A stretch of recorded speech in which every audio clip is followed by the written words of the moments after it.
ఈరోజు మా అమ్మ లేదనమాట, తిరుపతికి వెళ్ళింది. సో వంట నేనే చేయాలి కాబట్టి చేశాను. ఎలా చేశానంటే అన్నం మాడిపోయింది అనమాట.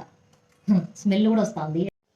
డాడ్స్ లిటిల్ ప్రిన్సెస్ వంట చేస్తే అలా ఉంటుంది అనుకుంటాను. చూడండి ఎలా మాడిపోయిందో.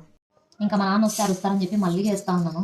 సో మా నాన్న వచ్చే టైం అయితే అయ్యింది. ఫాస్ట్గా చేయాలి, లేకుంటే కష్టమే. ఇంకో సైడ్ మళ్ళీ అన్నం పెట్టాను. తప్పదుగా మళ్ళీ చేయాలి. ఈరోజు అన్నీ నాకు పిచ్చి పిచ్చిగా జరుగుతూ ఉన్నట్టున్నాయి. మళ్ళీ సెకండ్ టైం పెట్టాను కదా అన్నం. ఇదేమో కుక్కర్ విజిల్స్ వచ్చిందనమాట, 5 విజిల్స్ వచ్చిందని చెప్పి ఆఫ్ చేసి చూస్తే మొత్తం వాటర్ వాటరే ఉండిపోయింది అన్నంలో. ఏం చేయలేం, కొన్ని జీవితాలు ఇంతే. మారం మనం. ఇప్పుడు కూడా అన్నం అలానే అయింది, ఏదో ముద్ద ముద్ద అయిపోయింది. మా నాన్న అన్నం గంటని చూడగానే అర్థం చేసుకున్నాడు.